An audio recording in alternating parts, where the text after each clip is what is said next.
Hey everyone, it's Irene here. I am popping on to do a live stream that will not be very long, but we'll see. I'm going to keep this hopefully to 20 minutes. So before I start, we'll just let some folks come in. Hello to everybody. It is the year 2025. I believe it's the 20th of January. I was on a teaching call this morning with my Sci-Intuitive practitioner mentees, and for whatever reason this month I keep saying it's July or June, so who knows what that means. But wanted to say hello, say Happy New Year. I know it's past saying Happy New Year, but I wanted to make you all aware of a couple things and also speak to a very common thing that my team and I see all the time, whether it's here on social media, comments on, if you're watching this on YouTube, emails that we get into our support team, comments we get within our program sites. And one of the things that we hear a lot, is that for many of you, and let me know if you fall into this category, that the thought of doing one more thing to help heal and restore nervous system regulation to your system, doing one more thing just feels too much, that you're already so depleted in your energy that you can't imagine taking on one more thing. That symptoms, so the things that you feel, are absolutely terrifying.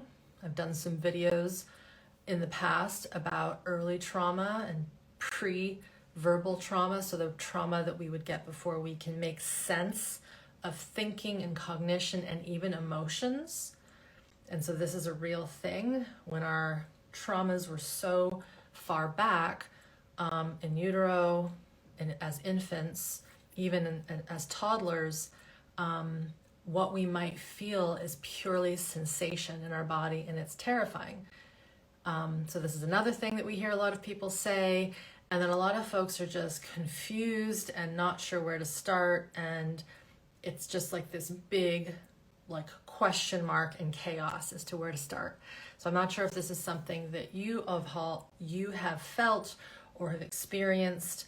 Even students of ours who are in our programs, even some of my SPT higher level students will say that they are still sometimes overtaken by resistance and procrastination and scary sensations.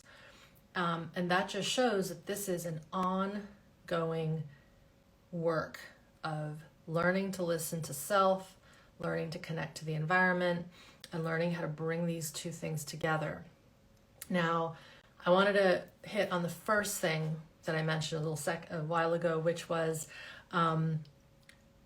what can I do, or how do I do this when I have zero energy? And we get this a lot. But here's the thing. If someone's asking that question, I'm being a little bit of a cheeky monkey here, but if you are able to watch this and nod your head and put your hands together and move them a little bit and shuffle on the seat of your chair and have the impetus, the action to even ask the question, I don't know how to do this when I don't have any energy. You do have enough energy to ask the question. And if you were able to move a little bit, nod your head, all these sorts of things, and these are not important movements for healing trauma, let me be clear. It's just that if you have that capacity, that means you do have capacity to do one little morsel of this nervous system work that revolves around growing our ability to have, I call it capacity. So that's internal ability to sense things, feel things, but also our ability to connect with the world around us. We would call this orient to the world or resource to the world. Right? So this ability to connect here, sense a little bit, that's enough. That is enough. I said in a post a little while back, and I'll be sure to put that somewhere near here, that when I was young, I wear lenses. My vision is actually quite bad. When I wanted to get contact lenses I think I was prepubescent, I think it was in grade 7 or 8, before they even considered giving me contact lenses, the optometrist said, "Do you brush your teeth every day?" And I looked at her like she was kind of insane. I was like, I'll ask you all that. Do you brush your teeth every day? Can you muster the energy to brush your teeth every day, or to have a drink of water, or make one peanut butter and jelly sandwich? I know that's a silly way of looking at it, but can you feed yourself, watch a show, brush your teeth, take your lenses out? And so she asked me that because she wanted to know, as an 11-year-old or a 12-year-old, am I responsible enough to brush my teeth? And I said, of course I am. Because back in the day, you couldn't sleep with contact lenses. You actually had to take them out, and I still think we have to take these out for health of the eye, so the eyes can breathe and all that, but that's a whole other story. So the question to you would be, can you do one little thing a day for yourself? Maybe you do 5 things a day, 10 things a day, but one thing a day is enough. And so I have a post-it note here. What do you think it's going to say? It starts with the letter T. Actually, let's quiz everyone. Well, since this is live. It starts with the letter T, and it ends with titration. Someone tell me, what is this letter that begins with T? I'm kind of giving it away. I'm waiting. I know there's a lag. Playing with you a little bit here. What is this letter that begins with T? Titration, yes. So titration is a term from chemistry, technically organic chemistry, where you're titrating use something called a pipette, little doses of solution agent. I'm not good on my chemistry lingo anymore, but believe me when I say titration, it's from chemistry, where we're putting in little drops of agent or solution so that something doesn't explode and it dissolves. If you've ever played with vinegar and baking soda, right? When you put them together really quickly with lots, what happens? It has this big bubble effect. If you shake a pop bottle that has carbonation or sparkling water, whatever, kombucha, if you shake it and take the cap off right away, right, it explodes. But if you shake it and little bit of air, it bubbles and then it settles, and then you do a little bit more, and then you can take the lid off. So in the terms of the physical sciences, we need to titrate things so that we don't get explosions. When it comes to healing our nervous system, one of the things that is so critical, and it was Peter Levine, founder of Somatic Experiencing, that really popularized, or I should say stole in a good way, this word of titration and applied it to working with the survival physiology, the stored trauma. And he postulated, and we've since shown this over and over again with the work that we do, that I do, my colleagues do, that he does, my students do, that when you work with a tiny little piece of your stuff, it could be a sensation, it could be a memory, it could be a movement, it could be a practice of resourcing to something positive. These are all things that I teach in my programs and courses, and also via my many online resources. When you can take a tiny piece of a scary sensation, a memory, a movement, a sound, and just bite off a little piece and feel that little piece, and then you take a break. It's like, right? The carbonation. You open a little bit of the cap, and if you don't believe me, if you've never done this, try this little experiment. Get a bottle, shake it, just tiny bit. And you might even sense and feel in your own system the relief when a little bit of pressure is taken off, and then a little bit more and a little bit more, and then you can poof, open up the bottle. So when it comes to our system and working with, for some of us, and I'm in this boat too, I was working with traumas that were so far deep in my system. I had no clue what was lurking in my cells, and I did too much too soon. I know that. I've talked about it. We've just recently released a clip where I'm talking about a bit more of my story, but I did way too much too soon. I didn't know that what I was doing was too much too soon, because as a human being, I actually had a lot of capacity to work and to connect and to activate my physiology through sport and travel and all sorts of things. So I thought, oh yeah, I've got all this capacity. I'll have no trouble doing all this trauma work in a kind of, just put it all out there and do it all in one go. I basically took the cap off of my system too soon. You do not need to do that. And so one of the things I think I'm offering and sharing with everyone who's interested in this work is a permission slip, if you will, right? A permission slip that like basically says it is okay to not do all of it in 1 week, in 1 month, in 1 year.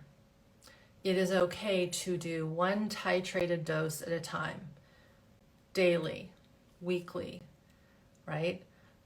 And when we start to do these things daily, just like brushing our teeth, just like drinking some water, moving a little bit, we increase the capacity of our system. What happens is as you titrate and move through these experiences in these bite-sized pieces where you can fully digest it, sense it, integrate it, and you really work with that tiny little piece of information, of somatic experience, of environmental experience, you actually, it becomes the healing. That is the healing. If we try to bite off a huge amount and it puts us into more overwhelm or it puts us more into shutdown, we have not done the healing. We have not done the work. We have tried to come at it with brute force and power and old school ways of learning, of just strict memorize. And I'm gonna combine metaphors here, but there's a reason for this. So hold on to the other thoughts. A lot of us, I think, a lot of my students, and I know this from talking to them, the reason they struggled at the beginning, meaning they got past the struggle, is they were using their old paradigm of how they relate to learning and showing up for themselves.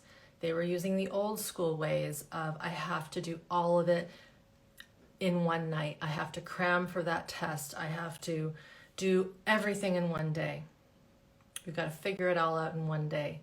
The difference between really strong, safe, contained, trauma, somatic healing work, nervous system work, is these little tiny bits that we can handle.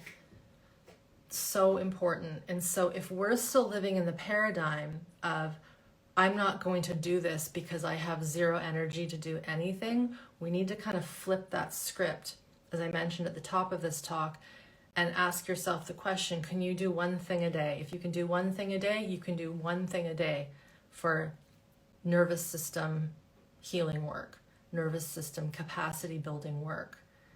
You don't need 5 hours a day. You don't even need 5 hours a week, even if it's 5 minutes a day. Now, I know that might seem like nothing, but if you can learn one thing a day, like learning how to say, feel your body, your seat, your butt, and the chair you're sitting on, and if you can feel that sensation anytime you have a conversation, anytime you are eating your lunch, anytime you are watching a show, anytime you are in your car, on a bus, if you can make that one little connection, that is one entry point into your somatic system. And the good news is you can carry that with you everywhere. It's not something that you only have to do when you're in a perfect perfectly set up situation at home with candles and, you know, all the things. It has nothing to do with that. This stuff is so practical and so real life that it can sometimes seem like it's not going to do anything, but trust me when I say it will. So back to the main thesis of this talk, which was a lot of my students and a lot of you who haven't started this work get stuck because you're worried that you won't have enough energy. Many folks that I worked with were bedbound when they started to work with me. Seriously, in bed, not able to move, with the exception of the basic necessities of going to the bathroom, maybe getting something to eat. One of them I remember, Elisabeth was her name. She sat in bed with her laptop and did tiny bits of work. Elisabeth just had a newborn, healthy baby. She climbs mountains, she hikes, and all of her symptoms are gone. Now, Elisabeth, she's a 21-day student. She did not do this in 1 week. It took years.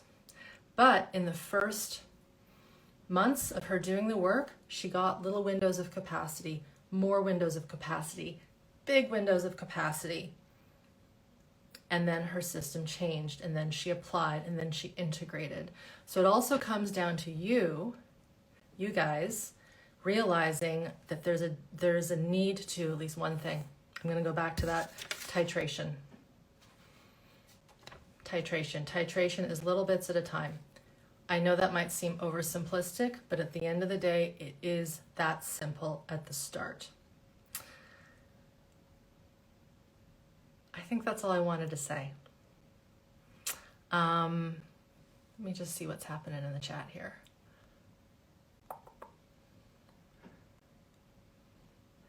I have videos on titration. If you punch in, type in the word titration into YouTube, into Google, and my name, you will find a video about titration and what it means.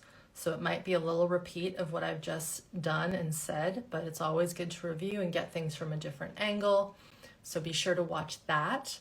And if you can find my story with Elisabeth, she is from Sweden. Elisabeth with an S, 21-day nervous system tune-up. This is my starter course and my name. You will find her stories online where she talks about how she was given all these diagnoses and had chronic fatigue and chronic pain and all these things, and she shifted out of it. She really did. She really did. Okay.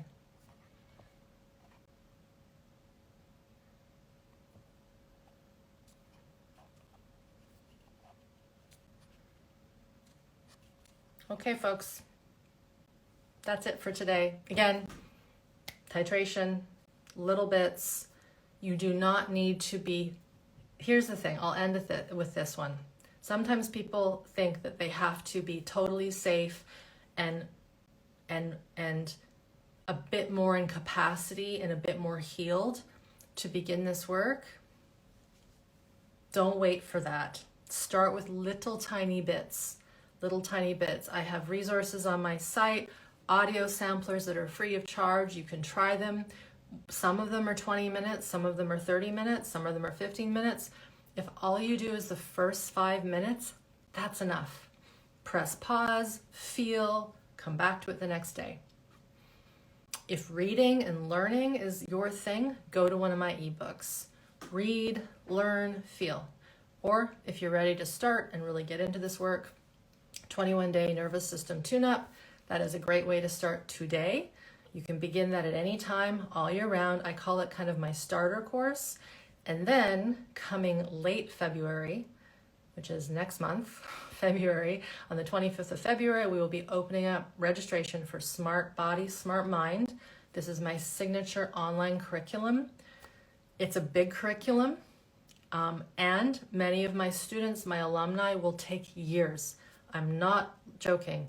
They will take years to go through this curriculum, and it's a good thing that they take years because they're titrating the learning. They're building capacity slowly, but they're using this curriculum to guide them through practice and education and online support so that they can move forward inch by inch, centimeter by centimeter, millimeter by millimeter forward. You know, even a half of a millimeter is something. It's better than nothing. So that's everything for today. The name of the game for today, my tongue is twisted today. That is it for today. The name of the game for this week at least that I want to bring to you is titration, small little bits. And again, if you can be here and watch this and type in the chat and take yourself to the bathroom and drink some water and make a sandwich, you can do this work. You do not need to be a rocket scientist. You don't need to be a physicist. You do not need to be healed already. You just need to do little bits at the beginning. All right, everyone, thank you for all your comments, and we'll see you next time.